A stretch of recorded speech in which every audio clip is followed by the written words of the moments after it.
Les comités départementaux de tourisme Calvados, Essonne, Hauts-de-Seine et le comité régional de tourisme de Normandie vous présentent Cours et Jardins.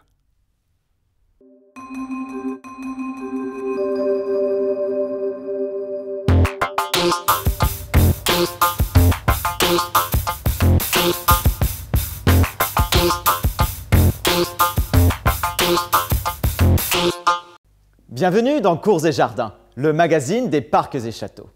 Aujourd'hui, nous visitons le château de la Petite Malmaison, qui se situe sur la commune de Rueil-Malmaison dans les Hauts-de-Seine, à environ 10 km à l'ouest de Paris. Prenez la nationale 13 en direction de la 14, puis sortez sur la départementale 913 pour suivre Rueil-Malmaison. Le château et le parc sont ouverts à la visite tous les jours pendant la belle saison, puis sur rendez-vous le reste de l'année.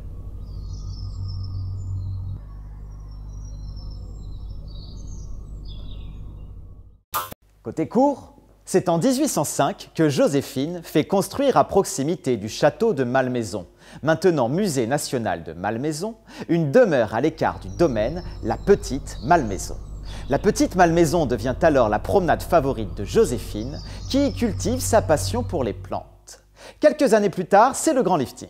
L'architecte Berthaud, préféré par l'impératrice, remodèle le château. Au sud, son entrée principale est encadrée de vasques et d'un auvent. Au nord, la façade est rythmée par des statues antiques.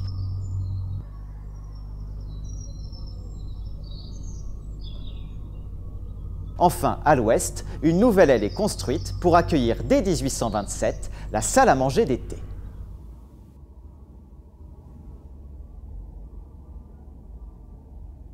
C'est la même légèreté que l'on retrouve à l'intérieur, avec les deux colonnes en pierre marbrière de brèche violette dans l'entrée en rotonde,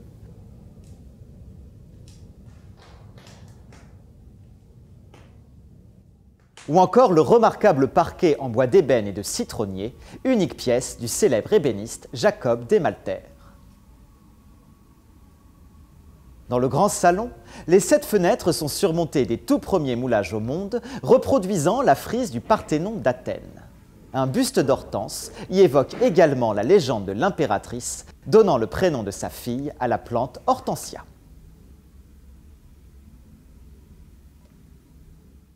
Le château est aussi connu des amateurs de botanique.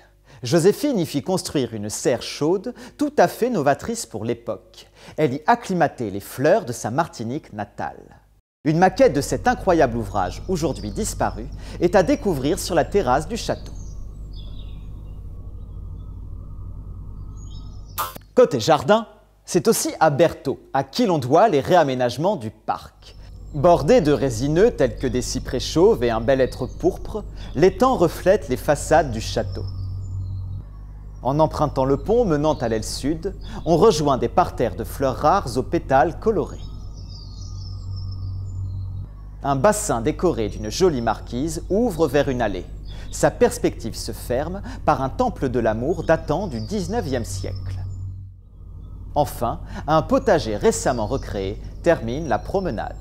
Notons que l'ensemble du jardin respecte la biodiversité par sa gestion naturelle. Mais l'une des curiosités de la Petite Malmaison reste ses pélargoniums.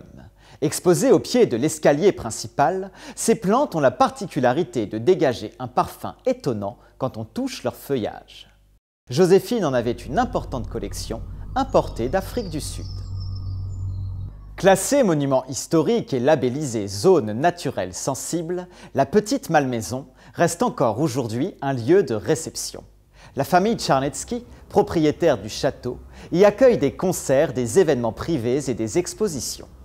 Faisant de ce château une maison animée dédiée à la nature, elle perpétue ainsi l'esprit de Joséphine, qui recevait ici ses hôtes de qualité.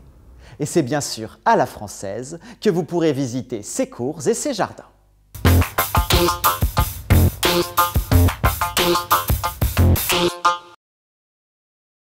Les comités départementaux de tourisme Calvados, Essonne, Hauts-de-Seine et le comité régional de tourisme de Normandie vous ont présenté Cours et Jardins.